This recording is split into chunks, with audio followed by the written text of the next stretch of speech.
Amici ben ritrovati, Eventi del Territorio ritorna a Falzè di Piave, Falsettissima 2020, qui nel piccolo comune di Sernaglia della Battaglia. Hanno i nostri microfoni il sindaco Mirko Villanova. Sindaco, un gruppo di festeggiamenti che ha voluto sbaragliare questo lockdown, ci hanno provato, ci sono riusciti, dietro di noi le testimonianze che insieme in sicurezza si può stare.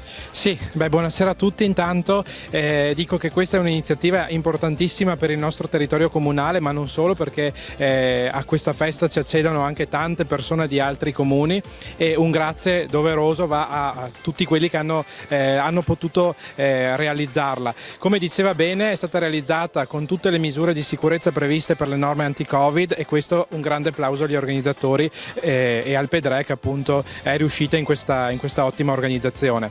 È una festa, tra l'altro, che è in un territorio che è il cuore, me lo permetta, ma il cuore di Falzè, perché un posto sicuramente di tradizioni, che sicuramente è caro non solo a noi più giovani, ma anche alle generazioni passate che lo hanno vissuto, e quindi è un posto ricco di tradizione e di storia.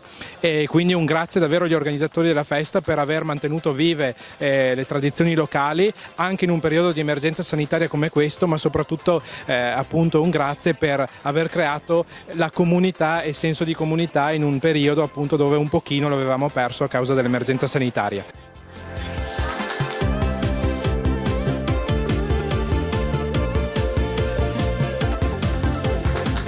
Abbiamo intenzione di creare delle iniziative che possano anche portare del turismo. Siamo non nella core zone della zona UNESCO, ma siamo confinanti, quindi vorremmo portare anche qualcosa da noi. Abbiamo molta natura da valorizzare e stiamo finendo la realizzazione di una pista ciclabile che unisce intanto da ponte a ponte, poi iniziative con il distretto del cibo per valorizzare i prodotti tipici del nostro territorio, e stiamo lavorando su iniziative che possano portare anche gli abitanti ad aprire dei luoghi di accoglienza per il turista, perché creando poi anche percorsi, cartine geografiche con punti di interesse e valorizzando l'ambiente, e organizzando anche per il prossimo anno un fitto numero di eventi, Covid permettendo.